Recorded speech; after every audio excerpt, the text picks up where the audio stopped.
Моалани. Гидра ДД, которая раскрывается на поле боя, нанося сильный гидроурон.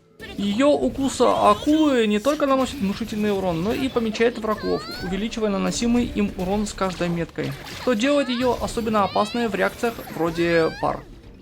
Поскольку весь урон Моалани масштабируется от ее максимального хп, собирать ее просто. Достаточно прокачать здоровье через артефакты, оружие и бонусы гидроурона.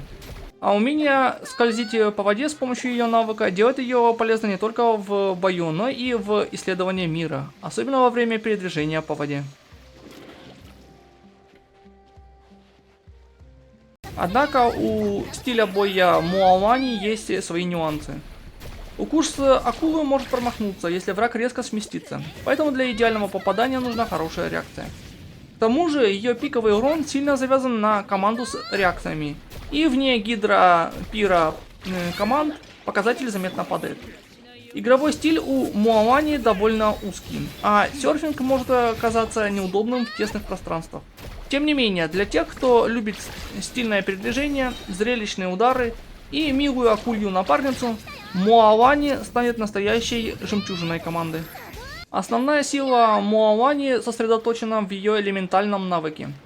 Активируя его, она призывает своего верного серфера Кулу и входит в состояние благословления ночного духа. В этом режиме ее обычные атаки превращаются в укус акулки, серию атак, наносящих гидроурон, которые напрямую масштабируются от ее максимального хп. При столкновении с врагами Моалани накладывает на них метку и получает заряд импульса волн. Достигнув 3 зарядов, она выпускает сокрушающий укус акулки. Мощный удар, который при попадании по отмеченной цели вызывает дополнительный взрыв акульих снарядов. Ее ультимативный навык это запуск огромной самонаводящей акулы снаряда, также зависящий от ее максимального хп. Несмотря на зрелищность, этот навык скорее дополнение к урону, а не главный источник урона. Поэтому приоритет стоит отдавать именно навыку. Порядок прокачки умений. Сначала прокачиваем ее навык до максимума, если есть такая возможность, или есть такое желание как бы. То есть коронуем и вкачиваем до 10 уровня. Дальше прокачиваем ульту, по желанию коронуем, если хотите. И в последний момент можно прокачать обычные атаки или вообще их даже не прокачивать. Она ими почти не пользуется. То есть основной урон у нее идет с навыка и с ульты. Геймплей за Моалани очень легкий. В начале боя активируем умения членов команды. Если это бафер, то активируем их бафы. Если нет никого, кто бафает, то просто активируем их умения и все. И теперь переключаемся на Моалани, активируем ее навык и тараним врага 3 раза, пока не заполним все 3 точки, которые находятся возле ее полоски ночного духа. И нажимаем обычную атаку, и все. И наносим урон. Таким образом. То есть, как видите, у нее геймплей несложный, но очень подвижный.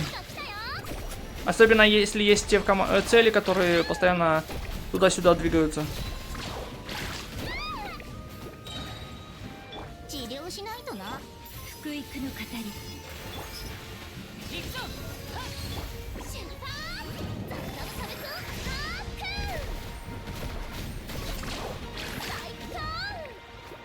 И все. Лучшее оружие для Моалани это ее сигнатурное оружие «Лови волну».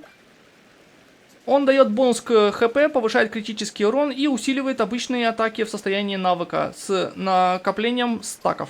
Хорошей 5-звездочной альтернативой может быть оружие сигнатурка Невилета, обряд вечного течения. Из 4-звездочных хорошим вариантом из Battle Pass будет жертвенный нефрит, ивентовый пепельный рог и кольцо Яшчи. Это достаточно хорошие варианты для Моалани. И сигнатурное оружие Нахиды. Все эти оружия хорошо подходят для Моалани. И можно использовать прям вот даже крафтовое оружие. Оно тоже хорошо идет для нее. По артефактам безусловный выбор. Это 4 части вот этого вот сета. Плюс 15 ко всему урону и до 40% крит шансов в состоянии благословления ночного духа. В качестве временной замены можно использовать любые две части на ХП и любые две части на гидро бонус урона. Или комбинацию. Характеристики артефактов тут намного проще, чем у кого-либо. В часы ищем ХП в любом случае.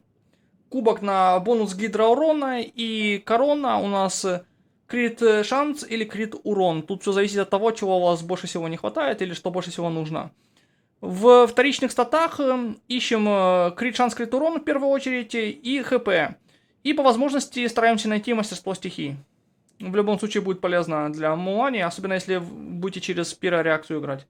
Жизни ей нужно насобирать минимум 32 тысячи, так что смотрите, если вдруг у вас мало жизней, то постарайтесь насобирать через доп. Статы 32 тысячи хп, чтобы достаточно Мулани наносила урона. Теперь команды.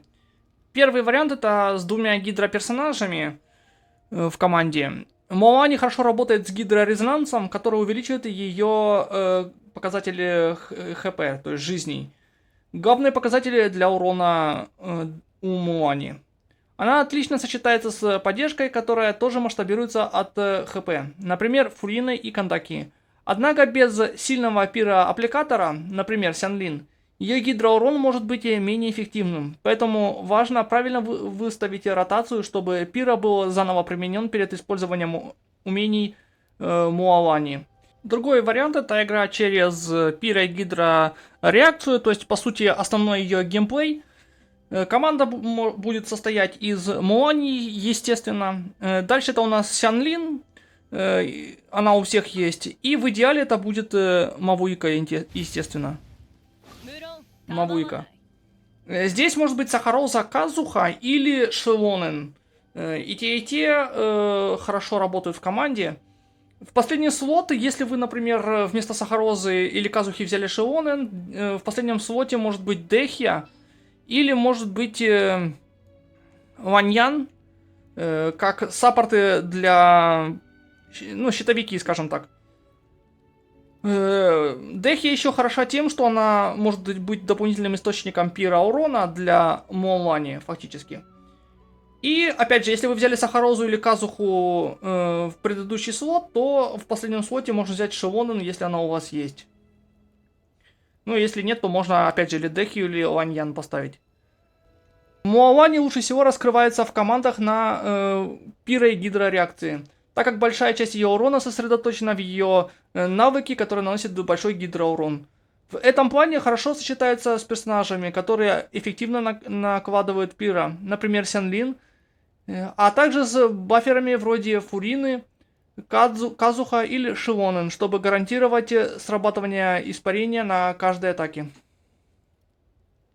Если у Сянлин недостаточно восстановления энергии, также можно взять дополнительно в команду другого пиро-персонажа, например, Дехью.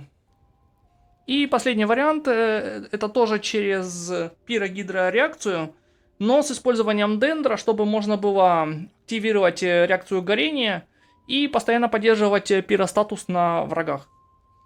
Это у нас команда Мулани, Эмилия или же Нахида, например.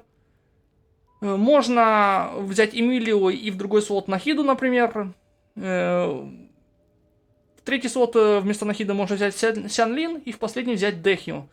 Например, если у вас нету Нахиды, в последний слот можно взять кого-то другого дендра. Но смысл тут в том заключается, чтобы был дендро-персонаж, который быстро накладывает дендро-статус на врага, и пиро-персонаж, который сможет быстро поджигать и поддерживать пиро-статус. То есть это или два дендра в команде и один хороший пиро-перс, или два пиро и один дендра хороший, который быстро накладывает. То есть это Эмилия Нахида, например, и в последний слот Сянлин или Дехья, например. Или же Эмилия и Сянлин и Дехья одновременно. Или Эмилия, Нахида и... то есть вы поняли принцип. Смысл в том, чтобы постоянно пиро-статус на цели поддерживать. Чтобы постоянно была реакция горения. Вариант команды Мулани на вапоризацию с постоянным наложением пира через эффект горения вместе с дендрой персонажем. Важно сначала поджечь врага с помощью Эмилии и Сянлин, прежде чем использовать Моавани, иначе она может случайно погасить эффект горения или вызвать появление ядер цветения. И на этом все. Всем большое спасибо за просмотр. Кто новый на канале или еще не подписан, подписывайтесь. Ставьте лайк этому видео. И не забудьте посмотреть другие видео на моем канале.